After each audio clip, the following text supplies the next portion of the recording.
Ji welcome to class. हमारी class है environment study DE VAE 181 environment study, जिसके अंदर हम यूनिट 2 पढ़ रहे हैं।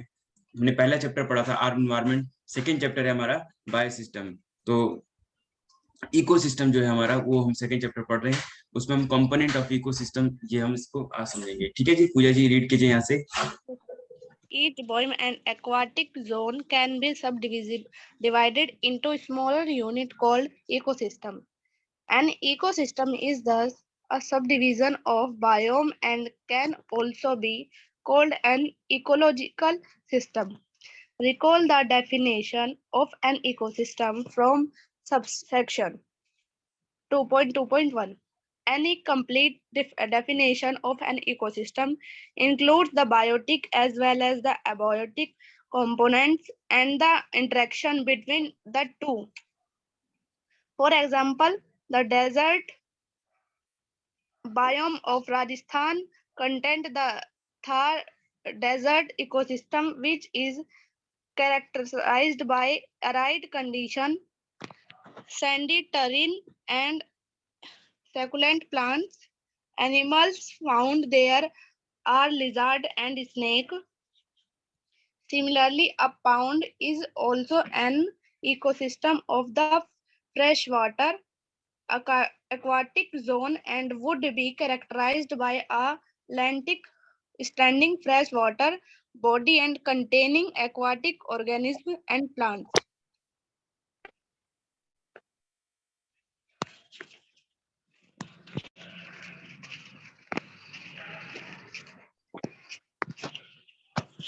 The various kinds. Puja ji first para को एक्सप्लेन कीजिए। Okay sir. जो ईच बायोम है और एक्वाटिक जोन है, वो सब में वो स्मॉलर मतलब छोटे छोटे पार्ट्स में डिवाइड है, उसी को कहते हैं ecosystem. And ecosystem is thus a subdivision of biome and can also be called as, जो इकोसिस्टम के सब डिविजन्स हैं, मतलब छोटे छोटे जो पार्ट्स हैं, उसी को इकोलॉजिकल सिस्टम भी बोलते हैं। Recall the definition of an ecosystem from subsection, मतलब हम ये दोबारा पढ़ चुके हैं इसे पहले 2.2.1 में। Any complete definition of an ecosystem includes the biotic as well as abiotic components and interaction between the two। मतलब ये पूरी तरह से कंप्लीट डेफिनेशन है कि जो इकोसिस्टम में जो इंक्लूड होते हैं जैविक और अजैविक कंपोनेंट्स, वो एक दूसरे की तरफ इंटरेक्शन होते हैं दो के बीच में।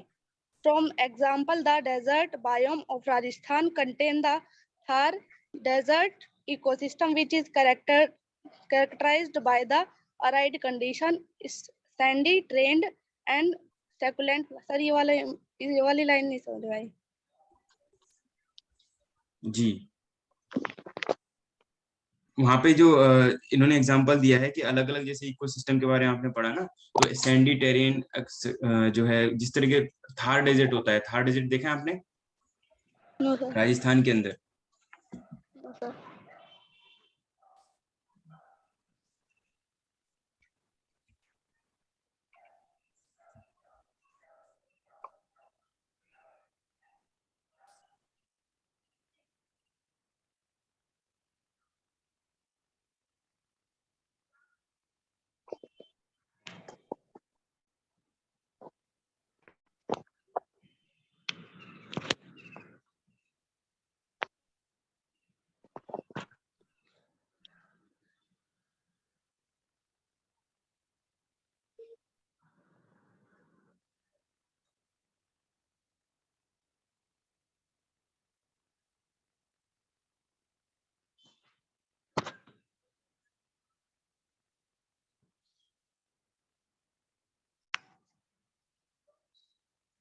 सर स्क्रीन शो नहीं हो रही।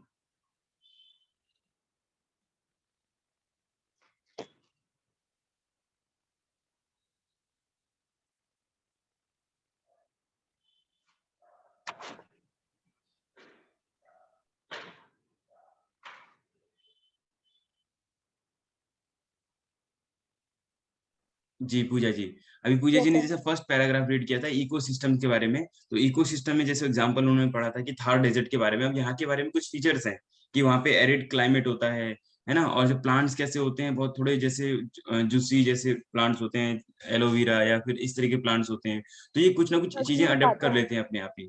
ठीक है, ये आपने इसमें इसमें देखा है, प्लांट्स के बारे में देखा होगा। ठीक है जी सर। जी। तो अभी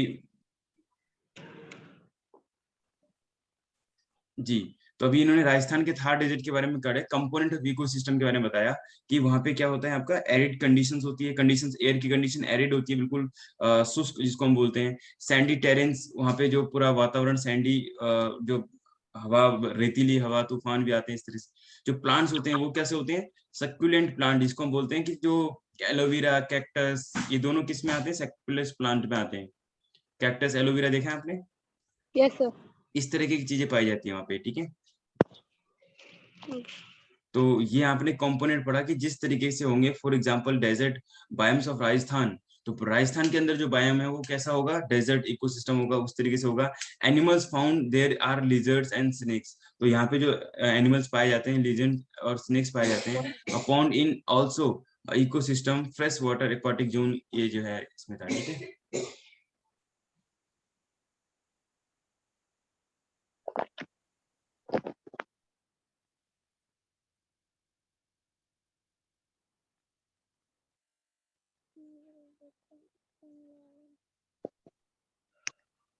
सर रीड करें। जी हाँ जी, पढ़ सकते हैं जी। Okay, sir. The various kinds of organisms that inhabit an ecosystem from its population. In ecology, a population is a group of potential interbreeding individuals that occur together in space and time. The individual comprising a population are members of the same species. If you look around yourself, you will notice that population of plant and animal seldom occur by themselves. The reason of there is quite obvious. In order to survive, individual of any one species depend on individual of different species with which they actively interact in several ways. A population of squirrel would require fruits and nuts for food and trees for shelter. Even plants cannot exist by themselves. For example, they require animals for seeds, dispersal and pollination, and soil microorganisms to facilitate nutrient supply to them through composition. Decomposition, Composition. जी। इसको explain करेंगे आप? जी, प्रियांशी जी आप explain करेंगे इसको?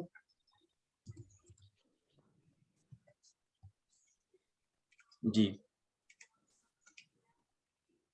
Yes, sir. जी Good morning, sir. जी, good morning. The various kinds of organisms that inhabit an ecosystem from its population. हमारे पास जो ऑर्गेनिज्म है वो बहुत अलग अलग टाइप के होते हैं, जैसे काइंड्स मतलब होता है अलग अलग तरीके के होते हैं। That inhabit an ecosystem from its population, जिन्होंने जो इकोसिस्टम है आप उसको इनहेरिट कर लिया, मतलब उस में उन्होंने अपने आप को बसा लिया है, एक उनकी पूरी पॉपुलेशन हो चुकी है। In ecology, a population is a group of potentially interbreeding individual. जो इकोलॉजी होती है उसमें पॉपुलेशन का मतलब कि एक पॉपुलेशन एक ग्रुप होता है ऑफ पोटेंशियली इंटरब्रीडिंग इंडिविजुअल्स, जो इंटरब्रीड करते हैं, मतलब जो जिन ब्रीड करते हैं उनकी एक पॉपुलेशन होती है पूरी, इनका एक ग्रुप होता है। Individuals that occur together in space and time, वो इंडिविजुअल्स होते हैं जो स्पेस और टाइम में अकर करते हैं, जो वहां आते हैं या जो वहां रहते हैं। The individual comprising a population are members of the same species. जो इंडिविजुअल कॉम्प्रोमाइज करते हैं पॉपुलेशन में वो मेंबर होते हैं सेम स्पीशी के, जो स्पीशी क्या बोलते हैं इनकी होती है, जो जिन्होंने इकोसिस्टम को इनहैबिट करके रखा हुआ है। If you look around yourself, you will notice that population of plants and animals seldom occur by themselves. अगर हम अपने आसपास देखेंगे तो हम ये देखेंगे कि जो पॉपुलेशन है प्लांट्स की और एनिमल्स की, उन्होंने सेल्डम अगर वो क्या करती है, बढ़ती रहती है, मतलब अपने आप में ही बढ़ती रहती है। The reason for this is quite obvious. In order to survive, individuals of any one species depend on individuals. ये एक quite obvious सी बात है. अगर उन्हें survive करना है, किसी individual को survive करना है, of any one species depend on individuals of different species. वो किसी दूसरी species पे भी depend रहेगा, with which they actively interact in several ways. जिसके साथ वो interact करेंगे बहुत अलग अलग तरीकों से जिंदा रहने के लिए. A population of squirrels would require fruits and nuts. जैसे जो squirrels मतलब होता है गिलहरी, जो वो squirrels की जो वो है population, उन्हें चाहिए होता है fruits, nuts और food चाहिए होता है और trees चाहिए होते हैं shelter के लिए. shelter मतलब घर के लिए, रहने के लिए. Even plants cannot exist by themselves. और जो plants है वो भी अपने आप नहीं रह सकते. For example, they require animals for seed. उन्हें क्या चाहिए अपनी seed के लिए? Animals चाहिए, उसका क्या बोलते हैं, खाद चाहिए, डिस्पर्जल एंड पॉलिनेशन. डिस्पर्जल चाहिए और पॉलिनेशन चाहिए. समझो सर, खाद चाहिए और पानी चाहिए और ये सब चाहिए. सॉइल माइक्रो ऑर्गेनिजम्स चाहिए, जो सॉइल के कीड़े होते हैं, जो क्या बोलते हैं फसलों को या प्लांट्स को जो जान देते हैं, जो उनको जिंदा रखने की वो चाहिए. To facilitate nutrient supply. अपने जो न्यूट्रिएंट्स उनके हैं उनको सप्लाई करने के लिए. To them nutrient supply to them through decomposition. जो डिकम्पोजिशन, जो उनकी जड़ों पे जो भी डिकम्पोज होता है या फिर जो सामान उनके जो उसमें गलता है, अंदर जाता है, डिकम्पोज होता है, वो उनका जो जब वो डिकम्पोज होता है तो वो न्यूट्रिएंट बन के प्लांट्स की पूरी बॉडी में या पूरे उसमें फैलता है, तो वो उनका न्यूट्रिएंट हो जाता है. जी जी Khushi ji. Good morning sir. जी गुड मॉर्निंग. ये 2 पैराग्राफ हो गए. अब हमें यहाँ से पढ़ना है in nature and aggregation of population. जी खुशी जी रीड कीजिए. सर इफ यू लुक से होगा ना सर, शायद if you look around yourself.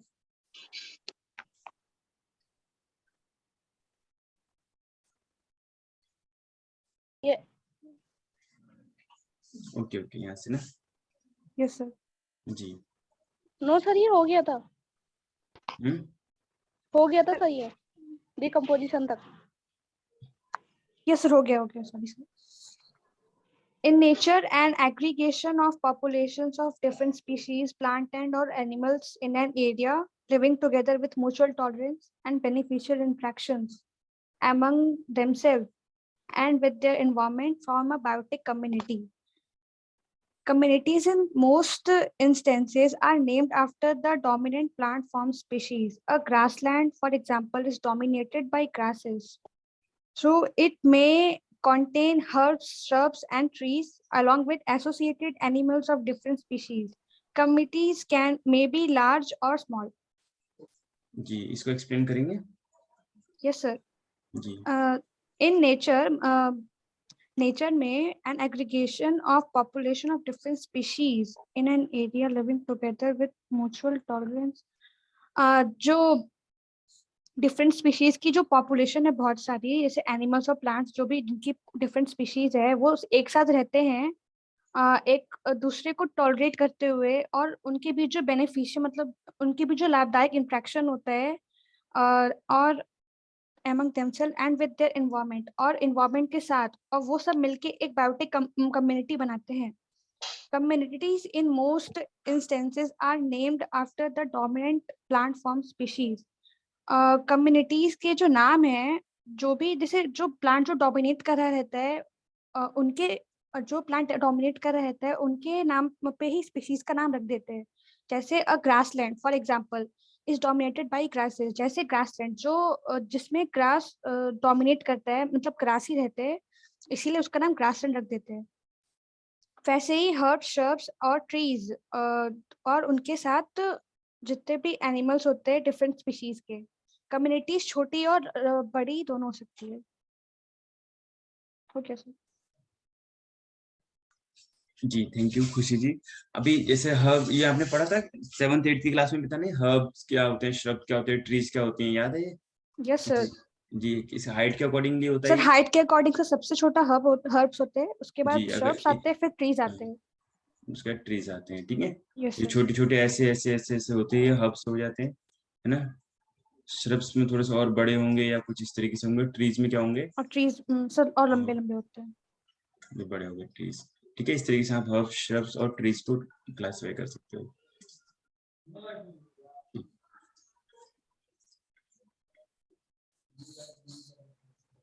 Ji, abiotic and biotic component, इसको पढ़ना है जी। कशिश जी।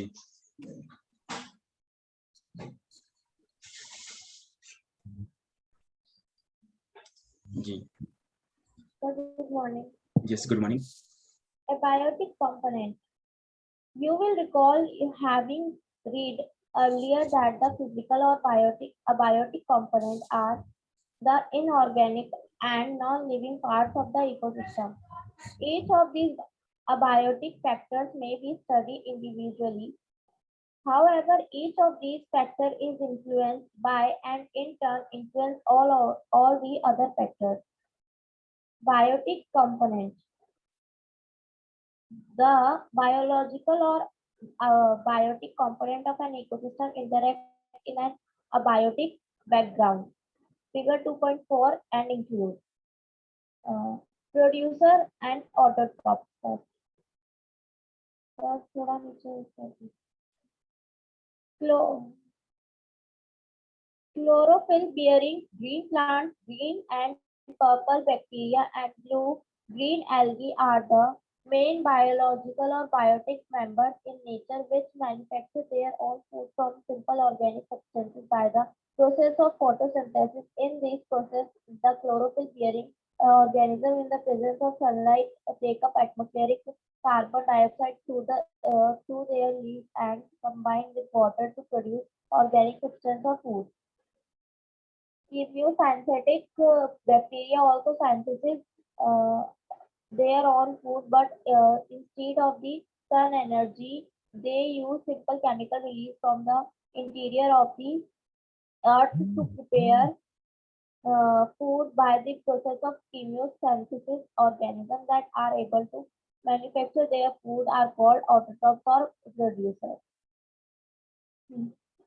जी यस, आप कशिश जी आप एक्सप्लेन कर सकते हैं इसको, थोड़ा सा डिटेल एक्सप्लेन कर सकते हैं? ठीक है, थोड़ा थोड़ा कर थोड़ा कर लीजिए।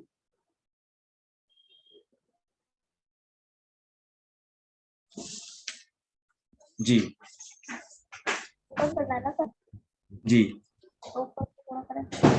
जी अब बायोटिक से करना है ना मीटिंग, तो थोड़ा ऊपर से करेंगे।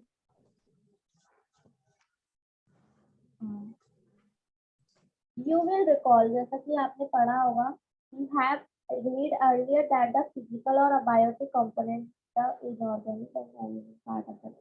ये जो फिजिकल और अबायोटिक कंपोनेंट है, ये इनऑर्गेनिक होते हैं और नॉन लिविंग पार्ट्स होते हैं इसी इकोसिस्टम में। Each of this abiotic factors, ये जो अबायोटिक फैक्टर्स है ये इंडिविजुअली स्टडी करते हैं।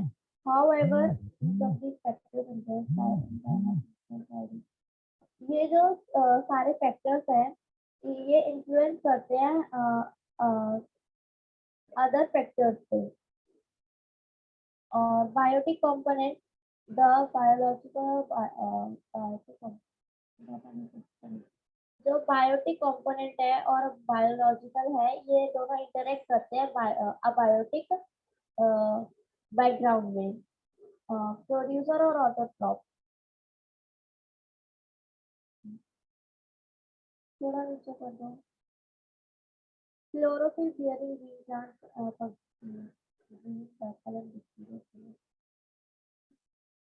जो क्लोरोफिल है वो बियरिंग करती है ग्रीन प्लांट्स पे, ग्रीन पे एंड पर्पल बैक्टीरिया पे, एंड ब्लू और ब्लू ग्रीन जो एल्गी होती है उस पे। ये जो होते हैं मेन बायोलॉजिकल और बायोटिक मेंबर होते हैं हमारे नेचर के, मैन्युफैक्चर देयर ओन फूड, जो अपना खाना खुद बनाते हैं फ्रॉम सिंपल और इनऑर्गेनिक सब्सटेंस, एक simple inorganic substance by the process of photosynthesis, जिसे हम फोटोसिंथेसिस का प्रोसेस कहते हैं। इन दिस प्रोसेस, इस प्रोसेस में द क्लोरोफिल बियरिंग ऑर्गेनिज्म, जो क्लोरोफिल है वो सनलाइट की प्रेजेंस में ऑर्गेनिज्म जो है बियर करती है, take up atmospheric carbon dioxide, और वो जो कार्बन डाइऑक्साइड है वो लेती है, टेकअप करती है। तो अपनी लीव के द्वारा किससे लेती है? वो अपनी लीव से लेती है, जो उनकी पत्तियां होती है उनसे, and combine with water to produce organic, और वो कंबाइन करती है वाटर से और प्रोड्यूस ऑर्गेनिक सब्सटेंस, जो कि ऑर्गेनिक सब्सटेंस और फूड जो है प्रोड्यूस करते हैं। कीमोसिंथेसिस बैक्टीरिया, और जो कीमोसिंथेसिस बैक्टीरिया होते हैं वो वो भी खुद अपना खाना जो है खुद बनाते हैं, but instead of sun energy they use sun. पर जो सन की जो एनर्जी है वो एक सिंपल केमिकल, ये वाला नहीं समझ आया मेरे को, सॉरी सर, ये वाला समझ नहीं आया। हेलो सर, सर हाँ जी, हाँ जी, आवाज आ रही है? ठीक है, ओके, इट्स ओके। आपने फर्स्ट पैरा समझा दिया ना जी। Yes, sir. Second para Priyanshi ji समझाएंगे यस सर। जी। सर यहाँ से समझाना है क्यों कीमोसिंथेटिक जी जी, हाँ जी। chemosynthetic bacteria also synthesis their own food but instead of the sun energy। जो कीमोसिंथेटिक बैक्टीरिया होता है वो भी एक बैक्टीरिया होता है, वो क्या करता है, सिंथेसिस करता है, वो भी सिंथेसिस करता है और वो अपना फूड अपने आप बनाता है, लेकिन but instead of the sun energy they use simple chemical release. वो क्या करते हैं, और जो सारे प्लांट्स होते हैं वो फोटोसिंथेसिस की हेल्प से अपना फूड अपने आप बनाते हैं और सन की एनर्जी के हेल्प से भी। लेकिन जो ये कीमोसिंथेटिक बैक्टीरिया होता है ये अपना फूड बनाता तो है लेकिन सन एनर्जी से नहीं बनाता। ये सिंपल जो केमिकल्स होते हैं जो रिलीज किए जाते हैं from the interior of the earth, जो अर्थ के अंदर से आते हैं, जो केमिकल सिंपल केमिकल्स, उनसे अपना फूड प्रिपेयर करता है by the process of chemosynthesis, और उस प्रोसेस को हम कीमोसिंथेसिस बोलते हैं। organisms that are able to manufacture their own food are called autotrophs or producer। वो organism जो खुद able होते हैं अपना जो खाना बनाने में, मैन्युफैक्चर करने में, उनको हम या तो ऑटोट्रॉफ्स बोलते हैं और प्रोड्यूसर्स भी बोलते हैं।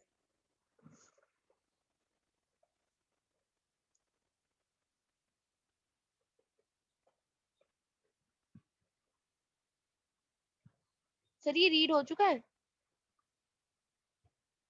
हाँ जी, अभी इसको रीड करना है। कंज्यूमर्स कौन से होते हैं, हेटेरोट्रॉप्स क्या होते हैं, इसको रीड करना है। यस, भारती जी रीड करेंगे। Good morning sir. जी, गुड मॉर्निंग। उपभोक्ता ओ consumer heterotrophs all other organisms that are unable to make their own food but depend on other organism for food to meet their energy need to survival are called heterotrophs or क्या है, patrotrophs। and consumer among consumer animals such as goat, cow, deer, rabbit and insects like grasshoppers which eat green plants are called primary consumer on herbivorous organism which eats a herbivores like a bird that eats grasshoppers and carnivores as they eat other animals. These carnivores are called secondary consumer. Carnivorous organism like eats which eat secondary consumer like birds are called tertiary consumer. Thus, while the primary consumer are herbivorous, the secondary and tertiary consumer are carnivorous animals like tigers। ये sir और क्या लिखा है ऊपर? Second, tiger, lions and vertical which are not killed or eaten by other animals are top carnivorous decomposer or saprotrophs of reducer।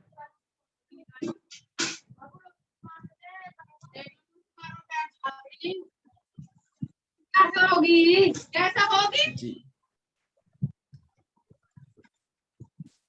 जी, अभी जो है प्रियांशी जी आप इसको एक्सप्लेन करना। जी, consumers.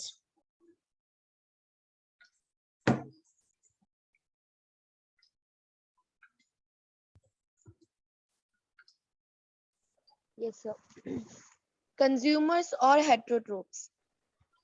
all other organisms that are unable to make their own food but depend on other organisms. जो सारे organisms हैं जो कि unable हैं, जो कि जिनमें क्षमता नहीं है अपना फूड जो है वो अपने आप बनाने में, वो क्या करते हैं, वो दूसरे organisms पे depend होते हैं for food to meet their energy needs for survive. वो दूसरे organisms पे depend होते हैं अपने food के लिए, अपनी एनर्जी को पाने के लिए और सर्वाइवल के लिए. उन जो ऑर्गेनिजम्स है उनको हम बोलते हैं हेटेरोट्रोप्स और फैगोट्रोप्स और कंज्यूमर्स. कंज्यूमर्स वो होते हैं जो सिर्फ कंज्यूम करते हैं, जो सिर्फ खाते हैं. फिर आता है among consumers animals such as goat, cow, deer, rabbit, insects like grasshoppers. ये जो कंज्यूमर्स है इनमें कुछ एनिमल्स आते हैं जिनका नाम है गोट, काउ, डियर, रैबिट, इंसेक्ट्स और कोई एक ग्रास हॉपर्स विच ईट ग्रीन प्लांट्स. ये सिर्फ क्या करते हैं, सिर्फ ग्रीन प्लांट्स खाता है. ये कुछ और नहीं खाते, सिर्फ ग्रीन प्लांट्स खाते हैं. जो हरे प्लांट्स होते हैं उनको हम प्राइमरी कंज्यूमर्स बोलते हैं या फिर हर्बीवोर बोलते हैं. जो एक तरीके से वेजिटेरियन होते हैं उनको हम प्राइमरी कंज्यूमर या हर्बीवोर्स बोलते हैं.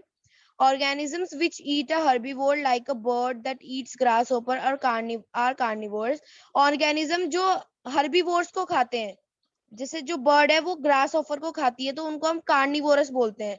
As they eat other animals, जो दूसरे एनिमल्स को खाता है उसको हम कार्निवोरस बोलते हैं. These carnivorous are called secondary consumers, और इनको हम सेकेंडरी कंज्यूमर्स बोलते हैं. जैसे हम प्राइमरी कंज्यूमर्स को हर्बीवोरस बोलते हैं, ऐसे हम सेकेंडरी कंज्यूमर्स को कार्निवोरस बोलते हैं. Carnivorous organisms like cats which eat secondary consumers like birds are called tertiary consumers.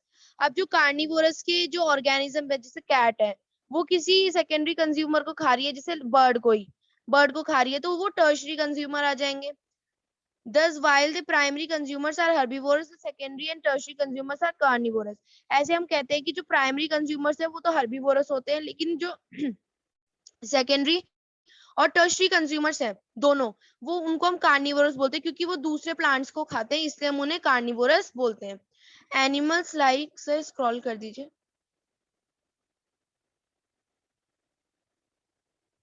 Animals like tigers, lions and vultures which are not killed or eaten by other animals are top carnivorous. ये जो animals है जैसे tigers हो गए, lions हो गए और vulture मतलब चील हो गई या बाज हो गया, वो किसी और के द्वारा किल नहीं की जाते, उनको कोई मारता नहीं है और उनको कोई खाता भी नहीं है, तो वो क्या आते हैं, वो टॉप कार्निवोरस के अंदर आ जाते हैं.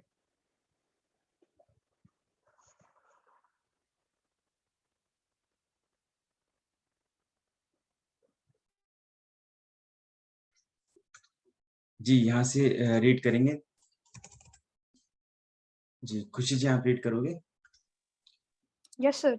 जी. डीकंपोजर, सैप्रोट्रॉप और रिड्यूसर्स. जी. Both the consumers and producers complete their life cycles and die, and the new generation of their population develop. Consumers और प्रोड्यूसर्स दोनों जो हैं वो अपनी लाइफ साइकिल्स कंप्लीट करते हैं और मरते हैं और न्यू जनरेशन को मतलब न्यू जनरेशन भी फॉर्म करते हैं.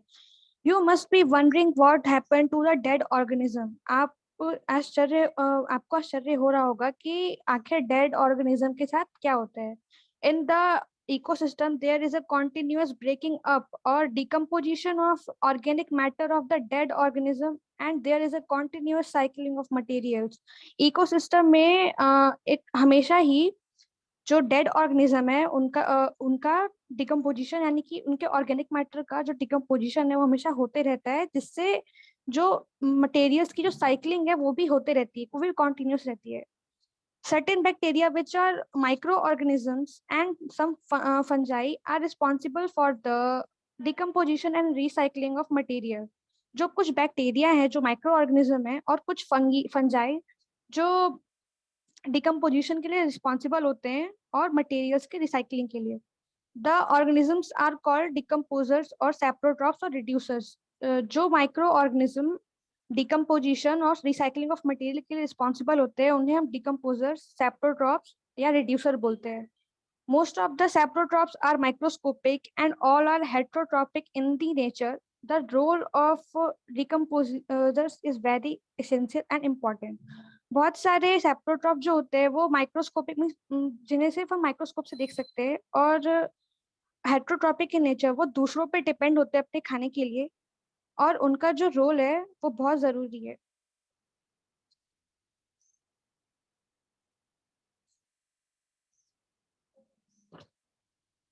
जी थैंक यू खुशी जी।